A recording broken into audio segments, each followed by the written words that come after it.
ಪವಿತ್ರಂ ಚರಿತ್ರಂ ವಿಚಿತ್ರಂ ತ್ವದೀಯಂ ನರಾಯೇ ಸ್ಮರಂತ್ಯನ್ವಹಂ ರಾಮಚಂದ್ರ ಭವಂತಂ ಭವಾಂತಂ ಭರಂತಂ ಭಜಂತೋ ಲಭಂತೆ ಕೃತಾಂತನ್ನ ಪಶ್ಯಂತ್ಯತೋಂತೆ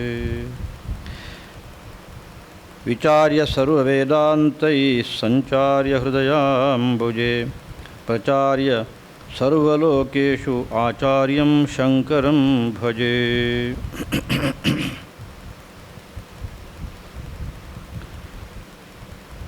ನಮ್ಮ ಶಾಸ್ತ್ರ ಗ್ರಂಥಗಳಲ್ಲಿ ಅಥವಾ ಶಾಸ್ತ್ರವನ್ನು ವಿಸ್ತಾರವಾಗಿ ತಿಳಿಸುವಂಥ ಗ್ರಂಥಗಳಲ್ಲಿ ಅಂತಿಟ್ಟುಕೊಳ್ಳೋಣ. ವಿಶೇಷವಾಗಿ ಪುರಾಣಗಳು ಅನೇಕ ಪ್ರಸಂಗಗಳು ಬರ್ತವೆ ಪರಮಾತ್ಮನ ವಿಷಯದಲ್ಲಿ, ಒಂದಲ್ಲ ಎರಡಲ್ಲ. ಹಾಗೆ ಶ್ರೀಕೃಷ್ಣನ ಬಾಲ ಲೀಲೆಗಳು ಮತ್ತು ಆಮೇಲಿನ ಕಾರ್ಯಗಳು ಅದೆಲ್ಲದರ ಬಗ್ಗೆ ವಿಸ್ತಾರವಾಗಿ ಬರೋದನ್ನು ನಾವು ಕಾಣ್ತೇವೆ. ಅನೇಕ ಘಟನೆಗಳನ್ನು ಮೊನ್ನೆಯಿಂದ ಈಗ ನಾವು ಕೇಳ್ತಾನೂ ಇದ್ದೇವೆ. ಇವುಗಳ ಮಧ್ಯೆ ಒಂದು ಘಟನೆ, ಆ ಘಟನೆಯನ್ನು ಶ್ರೀ ಶಂಕರ ಭಗವತ್ಪಾದರು ಏನು ಹೇಳಿದರು ಅನ್ನೋದು ಬಹಳ ಮುಖ್ಯವಾಗಿ ನಾವು ಗಮನಿಸಬೇಕಾದ್ದು. ಘಟನೆಯೇನು ಅತ್ಯಂತ ಪ್ರಸಿದ್ಧವಾದ್ದು. ಎಲ್ಲ ಚಿಕ್ಕ ವಯಸ್ಸಿನವರು ಗೋಪಿಕಾಸ್ತ್ರೀಯರು ಸ್ನಾನಕ್ಕೋಸ್ಕರ ನೀರಿಗಿಳಿದಿದ್ದಾರೆ. ಕಾತ್ಯಾಯಿನಿ ವ್ರತ ಅಂತ ಒಂದು ವ್ರತ, ಅದನ್ನು ಮಾಡ್ತಾ ಇದ್ದಾರೆ. ಶ್ರೀಕೃಷ್ಣನೇ ನಮಗೆ ಪತಿಯಾಗಬೇಕು ಅಂತ ಪ್ರಾರ್ಥನೆ ಅವರದ್ದು, ಅದಕ್ಕೋಸ್ಕರ ಆ ವ್ರತ. ಇದು ಗ್ರಂಥಗಳು ಹೇಳೋದು. ಸರಿ, ಕೃಷ್ಣ ಅದನ್ನು ನೋಡಿದ. ಮತ್ತೆ ನಾನು ಹೇಳ್ತೇನೆ, ನಾನು ಭಾಗವತದಲ್ಲಿ ಅಥವಾ ಬೇರೆ ನಮ್ಮ ಈ ಗ್ರಂಥಗಳಲ್ಲಿ ಏನು ಬರುತ್ತೋ ಅದನ್ನು ಮಾತ್ರ ಹೇಳ್ತೇನೆ. ಕೃಷ್ಣ ನೋಡಿದ ಮೇಲೆ ಏನು ಯೋಚನೆ ಮಾಡಿದ ಅಂತಂದರೆ, ಅವನಿಗೆ ಏನು ಉದ್ದೇಶಪಟ್ಟು ಇದನ್ನು ಈ ವ್ರತವನ್ನು ಮಾಡ್ತಾ ಇದ್ದಾರೆ ಅನ್ನೋದು ಮನಸ್ಸಿಗೆ ಬಂತು ಅಂತಾರೆ ಶುಕ ಮಹರ್ಷಿಗಳು. ಬಂತು ಅವರಿಗೆ ಮನಸ್ಸಿಗೆ. ಅವನಿಗೆ ಕೃಷ್ಣ ಯೋಚನೆ ಮಾಡಿದ, ಸರಿ ಹಾಗಾದರೆ ನೋಡೋಣ ಅಂತ ಹೇಳಿದ. ಅವರು ಸ್ನಾನಕ್ಕಿಳಿದಿದ್ದಾರೆ, ಬಟ್ಟೆಯನ್ನೆಲ್ಲ ತಂದು ಮರದ ಮೇಲೆ ಇಟ್ಕೊಂಡು ತಾನು ನೋಡ್ತಾ ಕೂತ್ಕೊಂಡ. ಇದು ಘಟನೆ. ಇನ್ನು ಮುಂದಿದ್ದೆಲ್ಲ ನಿಮಗೆ ಗೊತ್ತಿದೆ. ಭಗವತ್ಪಾದರು ಇದನ್ನು ಆ ಗೋವಿಂದಾಷ್ಟಕದಲ್ಲಿ ಹೇಗೆ ಹೇಳಿದರು? ಸ್ನಾನವ್ಯಾಕುಲ ಯೋಷಿದ್ವಸ್ತ್ರಮುಪಾಯ ಆಗಮುಪಾರೂಢಂ ಅಂದರು. ಹೋಗಿ ಮರ ಹತ್ತಿ ಕೂತನಂತೆ. ಆಗ ಅಂದರೆ ಪರ್ವತ, ಮರ, ಅಲ್ಲಿ ಹೋಗಿ ಕೂತ. ಕಾರಣ ಏನು? ಅವರು ಅದರಲ್ಲೇ ವ್ಯಾಕುಲರಾಗಿದ್ದಾರೆ. ಆ ಗೋಪಿಕಾಸ್ತ್ರೀಯರು ಸ್ನಾನ ಮಾಡುವುದರಲ್ಲಿ. ಸ್ನಾನವ್ಯಾಕುಲ ಯೋಷಿದ್ವಸ್ತ್ರಮುಪಾಯ ಆಗಮುಪಾರೂಢಂ. ಆಮೇಲೆ ಏನಾಯಿತು ಗೊತ್ತಾಯಿತು ಗೋಪಿಕಾಸ್ತ್ರೀಯರಿಗೆ. ಸರಿ, ಬಟ್ಟೆ ಬೇಕು ಅಂತ ಬಯಸಿದರು. ವ್ಯಾದಿತ್ಸಂತಿ ರಥ ದಿಗ್ವಸ್ತ್ರಾದಾತು ಉಪಾಕರ್ಷಂತಹ. ಬಟ್ಟೆ ಬೇಕು ಅಂತ ಚಡಪಡಿಸಿದರು ಪಾಪ. ಅಲ್ಲ, ಭಗವತ್ಪಾದರು ಅದನ್ನು ಹೇಳೋದು.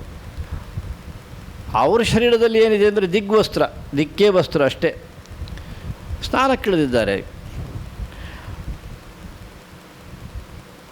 ಇವ ಏನು ಮಾಡಿದ? ಈ ಕೃಷ್ಣ ಮೇಲೆ ಕೂತಮ, ಬಟ್ಟೆ ಬೇಕು ತಾನೆ ನಿಮಗೆ, ಬನ್ನಿ ನನ್ನ ಹತ್ರಕ್ಕೆ, ಒಬ್ಬರೇ ಬನ್ನಿ, ಬಟ್ಟೆ ತೊಗೊಂಡು ಹೋಗಿ ಅಂತ ಹೇಳಿದಂತೆ. ಉಪಾಕರ್ಷಂತಹ ಅಂತಾರೆ ಭಗವತ್ಪಾದರು. ಆಮೇಲೆ 3ನೇ ಪಂಕ್ತಿಯಲ್ಲಿ ಹೇಳಿದರು, ನಿರ್ಧೂತದ್ವಯ ಶೋಕ ವಿಮೋಹಂ. ಶೋಕವೂ ಇಲ್ಲ, ಮೋಹವೂ ಇಲ್ಲ, ಎರಡೂ ಕೂಡ ಪರಿಪೂರ್ಣವಾಗಿ ಸ್ವಚ್ಛ, ನಿರ್ಧೂತ, ತೊಳೆದೇ ಹೋಗಿದೆ ಅದು. ಬುದ್ಧಂ ಬುದ್ಧೇರಂತಸ್ಥಂ. ಎಲ್ಲರ ಬುದ್ಧಿ, ಆ ಬುದ್ಧಿಯ ಒಳಗಡಿರತಕ್ಕಂಥ ಆ ಜ್ಞಾನ ಸ್ವರೂಪಿ ಇದ್ದಾನಲ್ಲ ಪರಮಾತ್ಮ, ಅವನ ಶರೀರ ಎಂಥದ್ದು ಅಂತಂದರೆ ಅದು ಸತ್ತಾ ಮಾತ್ರ ಶರೀರಂ ಅಂದರೆ ಹೋಗ್ತದೆ. ಇರುವಿಕೆ ಅನ್ನತಕ್ಕಂಥ ಅವನ ಶರೀರ. ಅಂಥ ಗೋವಿಂದನನ್ನು ಪ್ರಣಮತ ಗೋವಿಂದಂ ಪರಮಾನಂದಂ ಅಂದರು. ಗೋವಿಂದಾಷ್ಟಕದಲ್ಲೂ ಕೂಡ ಬೇಕಾದಷ್ಟು ಶ್ರೀಕೃಷ್ಣನ ಘಟನೆಗಳಿದ್ದು, ಬಾಲ್ಯ ಘಟನೆಗಳಿದ್ದು, ಆಮೇಲಿನ ಘಟನೆಗಳಿದ್ದು. ಒಂದು ಒಟ್ಟಿನಲ್ಲಿ 8 ಶ್ಲೋಕ ತಾನೇ ನಿಮಗೆ ಬರಿಬೇಕಾದ್ದು, ಅಷ್ಟಕ ಬರಿರಲ್ಲ, ಬೇಕಾದಷ್ಟು ವಿಷಯಗಳಿರುವಾಗ. ಅದು ಬಿಟ್ಟು ಇದನ್ನೇ ಹಿಡ್ಕೊಂಡಿದ್ದು ಗಟ್ಟಿಯಾಗಿ. ಸ್ನಾನ ವ್ಯಾಕುಲ ಇದನ್ನು ವಸ್ತ್ರವನ್ನು ಮೇಲೆ ಇಟ್ಟು ಸ್ನಾನ ಮಾಡತಕ್ಕಂಥ ಈ ಘಟನೆಯನ್ನು ಇಟ್ಕೊಂಡ್ಬಿಟ್ರಲ್ಲ ಭಗವತ್ಪಾದ ಶಂಕರರು. ಹೌದು, ಇಟ್ಟುಕೊಂಡ್ರು. ಹೌದು, ಯಾಕೆ ಬೇಕು ಬೇರೆ ಅಂತ ಪ್ರಶ್ನೆ ಯಾರಾದರೂ ಮಾಡ್ತಾರಾ? ನಿಮಗೇನೋ ಗ್ರಂಥದಲ್ಲಿ ಬೇಕಾದಷ್ಟು ಘಟನೆಗಳು ಸಿಗ್ಬೋದು, ಸರಿ, ಸಂತೋಷ. ಆದರೆ ಭಗವತ್ಪಾದರಂಥವರು ಆ ಥರದ ಘಟನೆಗಳನ್ನು ಇಟ್ಕೊಳ್ಳಿ, ಈ ಥರದ ಘಟನೆಗಳು ಬೇಡ ಅಂತ ಹೇಳಲಿಕ್ಕೆ ನಾವು ಯಾರು? ನಾವು ಯಾರು? ಅಷ್ಟು ಮಾತ್ರ ಅಲ್ಲ, ಅವರು ಇಟ್ಟುಕೊಂಡಿದ್ದು ಕಾರಣ ಏನು ಅಂತ ನೋಡಬೇಕಾ? ಆ ಘಟನೆಯನ್ನು ಯಾಕೆ ಇಟ್ಕೊಂಡ್ರು? ಅದಕ್ಕಾಗಿ ನಾನು ಹೇಳಿದೆ, 3ನೇ ಪಂಕ್ತಿಯಲ್ಲಿ ಪರಮಾತ್ಮನ ಕುರಿತಾಗಿ ಹೇಳುವಾಗ ಹೇಳ್ತಾರೆ, ನಿರ್ಧೂತದ್ವಯ ಶೋಕ ವಿಮೋಹಂ ಬುದ್ಧೇ ಅಂತಸ್ಥಂ ಅಂತಾರೆ. ಅರೆ, ಪ್ರತಿಯೊಬ್ಬನ ಬುದ್ಧಿಯ ಸಾಕ್ಷಿಯಾಗಿ ತಾನಿರುವಾಗ ಮತ್ತು ಮೇಲೆ ಹೇಳಿದ್ದೆಲ್ಲ ಏನೊಂದು ಸ್ವಲ್ಪ ಯೋಚನೆ ಮಾಡೋದು ಬೇಡ. ಇದು ಕೆಲಸ ಮಾಡುತ್ತೆ ಅಂದರೆ ಯೋಚನೆ ಮಾಡಬೇಕು. ಇದು ಕೆಲಸವೇ ಮಾಡೋದಿಲ್ಲ ಅಂದರೆ ಏನು ಮಾಡೋದು? ಒಂದು ಮಾತಿದೆಯಲ್ಲ, ಆಕಾಶ ನೋಡಿ ಉಗುಳುವುದು ಅಂತ ಒಂದು ಮಾತಿದೆ ನೋಡಿ. ಈ ಬಹುಶಃ ಇಂಥ ಕೆಲವು ಇದನ್ನು ನೋಡಿಯೇ ಹೇಳಿದ್ದಾರೋ ಏನೋ. ಅಂದರೆ ಈ ಥರದ ಶ್ಲೋಕಗಳನ್ನು ತಮ್ಮ ಬುದ್ಧಿಗೆ ತಕ್ಕಂತೆ ವ್ಯಾಖ್ಯಾನ ಮಾಡಿಕೊಂಡು ಒಂಥರ ಸಂತೋಷ ಅವರಿಗೆ, ನಾವು ನೋಡಿ ಇಂಥ ಶ್ಲೋಕದ ಮೇಲೂ ಅಭಿಪ್ರಾಯ ಪಟ್ಟಿದ್ದೇವೆ ಅಂತ. ಅದೇನೋ ನಿಜ, ಆದರೆ ಆ ಶ್ಲೋಕಗಳಿಂದ ಏನು ಪ್ರಯೋಜನ ಆಗಬೇಕು ನಿಮಗೆ ಆಗೋದಿಲ್ವಲ್ಲ ಗ್ರಹಚಾರ. ಇದಕ್ಕೇನು ಮಾಡೋದು? ಅದ್ರ ಬಗ್ಗೆ ಅವರಿಗೆ ಯೋಚನೆ ಇಲ್ಲ. ಅವಿವೇಕ, ಆ ಅವಿವೇಕ ಇದ್ದಾಗ ಅದೆಲ್ಲ ಯಾವ ಯೋಚನೆ ಬರೋದಿಲ್ಲ. 2007ರಲ್ಲಿ ಸೌಂದರ್ಯಲಹರಿ ಅಭಿಯಾನ ಆಯಿತು. ಅದಾದ ಮೇಲೆ ಬೇರೆ ಬೇರೆ ಜಿಲ್ಲೆಗಳಲ್ಲಿ ಶುರುವಾಯಿತು. ಹಾಗೆ ಹಾಸನ ಜಿಲ್ಲೆಯಲ್ಲಿ ಅಭಿಯಾನ ನಡೀತಾ ಇತ್ತು. ನಾನು ಅರಸೀಕೆರೆಗೆ ಹೋಗಿದ್ದೆ. ಅರಸೀಕೆರೆಯಲ್ಲೆಲ್ಲ ಅಭ್ಯಾಸ ಮಾಡಿದರು ಪಾರಾಯಣಕರ್ತರು. ಸುಮಾರು 4-4.5 ಸಹಸ್ರ ಜನ ಆ ಹಳ್ಳಿಯಲ್ಲಿ ಸೇರಿದ್ದರು. ಭಾಳ ದೊಡ್ಡ ಒಂದು ಛತ್ರವನ್ನು ಆಯ್ಕೆ ಮಾಡಿದರು, ಸಭಾಭವನವನ್ನು. ನಾನು ಅಲ್ಲಿ ಹೋಗಿದ್ದೆ, ವೇದಿಕೆಯಲ್ಲಿ ಕೂತಿದ್ದೆ. ಕಾರ್ಯಕ್ರಮ ನಡೀತಾನೇ ಇದೆ. ಯಾರೋ ಒಬ್ಬರು ಮಹನೀಯರು ಕೆಳಗೆ ಸಭೆಯಿಂದ ಬಂದರು. ಬಂದು ಒಂದು 4 ಪುಟ ಟೈಪ್ ಮಾಡಿದ್ದು ಒಂದು ಪತ್ರವನ್ನು ನನಗೆ ಕೊಟ್ಟರು, ಕವರ್ನಲ್ಲಿ ಹಾಕಿ ಕೊಟ್ಟರು. ಈ ಸ್ವಲ್ಪ ತಾವು ನೋಡಿದ್ದನ್ನು ಅಂತಂದು. ಆಯಿತು, ನೋಡ್ತೇನೆ, ಈ ಕಾರ್ಯಕ್ರಮ ನಡೀತಾ ಇದೆ, ಅದು ಮುಗಿಲಿ, ಆಮೇಲೆ ನೋಡ್ತೇನೆ ಅಂತಂದೆ. ಹಾಗೆ ಇಟ್ಕೊಂಡೆ. ಆಮೇಲೆ ವಾಪಸ್ ಕಾರಲ್ಲಿ ಬರುವಾಗ ನೋಡಿದ್ರಲ್ಲಿ ಏನಿದೆ ಅಂದರೆ, ಸೌಂದರ್ಯಲಹರಿ ಅನ್ನತಕ್ಕಂಥ ಅದರಲ್ಲಿ ಬರತಕ್ಕಂಥ ಏನು ವಿಷಯಗಳಿದೆಯೋ ಇದಕ್ಕೂ ಶಂಕರ ಭಗವತ್ಪಾದರಿಗೂ ಯಾವ ಸಂಬಂಧವೂ ಕಾಣೋದಿಲ್ಲ, ಇತ್ಯಾದಿ ಇತ್ಯಾದಿ. ಆಮೇಲೆ ನಿಮಗೆಲ್ಲ ಗೊತ್ತಿದೆ ಸೌಂದರ್ಯಲಹರಿ ಬಗ್ಗೆ ಯಾರ್ಯಾರ ಆಕ್ಷೇಪ ಏನೆಲ್ಲ ಇರುತ್ತೆ ಅಂತ ಗೊತ್ತಿದೆ. ಆಕ್ಷೇಪ ಮಾಡುವರು, ನಾನು ಆಗಲೇ ಹೇಳಿದೆ, ಅವರವರ ವಿವೇಕ ಕೆಲಸ ಮಾಡುವಾಗ ಎಲ್ಲರೂ ಒಂದೇ ಥರ ಯೋಚನೆ ಮಾಡಬೇಕು ಅಂತ ನಾವು ಯೋಚನೆ ಮಾಡೋದು ತಪ್ಪಲ್ವೇ? ಅದು ತಪ್ಪಲ್ವೇ? ಬಿಡಲಿ, ಯೋಚನೆ ಮಾಡಲಿ ಅಂತ ಬಿಡಬೇಕು ನಾವು ಅವರಿಗೆ. ಅದು ಆಕಾಶಕ್ಕೆ ನೋಡಿ ಉಗುಳಿದಾಗೆ, ಅದು ಬೀಳೋದವ್ರ ಮೈಗೆ ಅಷ್ಟೇ, ಬೇರೆ ಇನ್ನೇನು ಪ್ರಶ್ನೆನೇ ಇಲ್ಲ ಅದರಲ್ಲಿ. ಯಾಕೆ ಅಂತಂದರೆ, ಸೌಂದರ್ಯಲಹರಿಯನ್ನು ಭಗವತ್ಪಾದರು ರಚನೆ ಮಾಡಿದ ಕಾಲದಿಂದಲೂ ಕೂಡ ಇವತ್ತಿನ ತನಕ, ಅಷ್ಟೇ ಅಲ್ಲ ಕಲಿಯುಗ ಮುಗಿಯೋ ತನಕವೂ ಕೂಡ ಯಾರ್ಯಾರು ಅದನ್ನು ಪಾರಾಯಣ ಮಾಡ್ತಾರೋ ಅವರಿಗೆ ಕಾಮಾದಿಗಳು ಪರಿಪೂರ್ಣವಾಗಿ ಅಥವಾ ಕ್ರಮವಾಗಿ ಆದರೂ ದೂರವಾಗದಂತೂ ಖಂಡಿತ ಅನುಭವದಲ್ಲಿದೆ.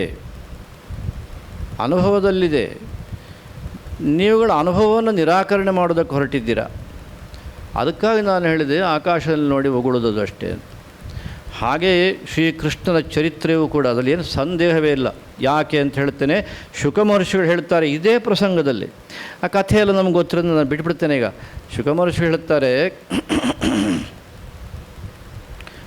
ಪರೀಕ್ಷಿತ, ಆ ಘಟನೆ ಏನಾಯಿತು, ಶ್ರೀಕೃಷ್ಣ ವಸ್ತ್ರ ಅಪಹಾರ ಮಾಡಿ ಮೇಲಕ್ಕಿಟ್ಟುಕೊಂಡು ಆಮೇಲೆ ಒಬ್ಬೊಬ್ಬರನ್ನೇ ಬರಲಿಕ್ಕೆ ಹೇಳಿ ಕೊನೆಗೂ ಎಲ್ರಿಗೂ ಅನುಗ್ರಹಿಸಿದ್ನಲ್ಲ, ಇದು ಏನು ಗೊತ್ತಾ ನಿನಗೆ?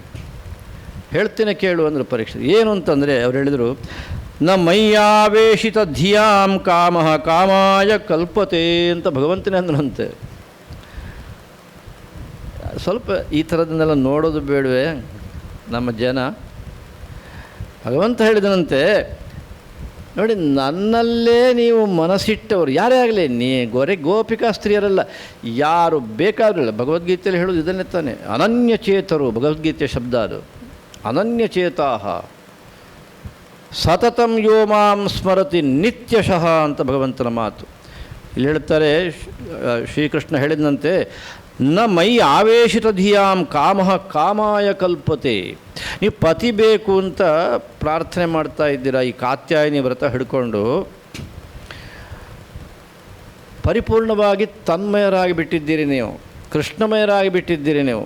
ಆದ್ದರಿಂದ ನೀವು ಮಾಡ್ತಕ್ಕಂಥ ಈ ಒಂದು ಏನಿದೆ ಅನುಷ್ಠಾನ, ಈ ವ್ರತ, ಇದು ಎಂದೂ ಕೂಡ ವಿಶೇಷವಾದಂಥ ಸಂಸಾರಕ್ಕೆ ಮತ್ತೆ ಸಿಕ್ಕಿಸುವಂತಹ ಬಯಕೆ ಅಲ್ಲ. ಇದು ಹಾಗಾಗೋದಕ್ಕೆ ಸಾಧ್ಯವಿಲ್ಲ.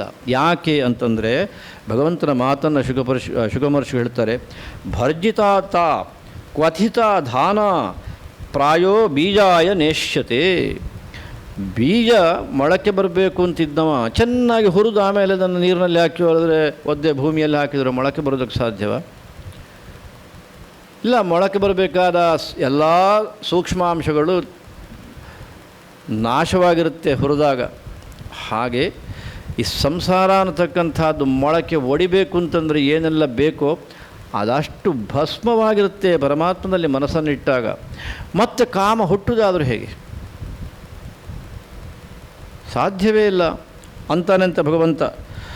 ಹಾಗಾಗಿ ಈ ಗೋಪಿಕಾ ವಸ್ತ್ರಾಪಹರಣ ಏನಿದೆ, ಇದು ಅತ್ಯಂತ ಪುಣ್ಯಪ್ರದವಾದ್ದು ಅಂತ ಒಪ್ಪಿಕೊಂಡು ವಿವೇಕದಿಂದ, ಕಣ್ಣು ಮುಚ್ಚಲ್ಲ, ವಿವೇಕದಿಂದ ಒಪ್ಪಿಕೊಂಡು ಅನುಷ್ಠಾನ ಮಾಡಿದ್ದೇ ಆದರೆ ಆಗ ಇಲ್ಲಿ ಕೃಷ್ಣನೇ ಸ್ವತಃ ಹೇಳಿದಂತೆ ಮತ್ತು ಉಳಿದಂಥ ಕಡೆಗಳಲ್ಲಿಯೂ ಹೇಳಿದಂತೆ ಅವರು ಶ್ರೇಯಸ್ಸಿನ ಮಾರ್ಗ ತುಳಿದಲ್ಲಿ ಯಾವುದೇ ಸಂದೇಹವಿಲ್ಲ. ಅದಕ್ಕಾಗಿ ಭಗವತ್ಪಾದರು ಕೂಡ ಗೋವಿಂದಾಷ್ಟಕದಲ್ಲಿ, ಇದು ಸೌಂದರ್ಯಲಹರಿ ಅಲ್ಲ, ಇದು ಗೋವಿಂದಾಷ್ಟಕದಲ್ಲಿಯೂ ಕೂಡ ಸ್ನಾನವ್ಯಾಕುಲ ಯೋಷಿದ್ವಸ್ತ್ರಮುಪಾಯಾಗಮುಪಾರೂಢಂ ಅಂತ ನೃತ್ಯ ಮಾಡಿಕೊಂಡು ಹೇಳೋದಕ್ಕೆ ಯೋಗ್ಯವಾದಂಥ ಒಂದು ಕೃತಿಯನ್ನು ರಚನೆ ಮಾಡಿ ಸಮಸ್ತರ ಉದ್ಧಾರಕ್ಕೆ ಕಾರಣಕರ್ತರಾದರೂ ಸಂದೇಹವೇ ಇಲ್ಲ.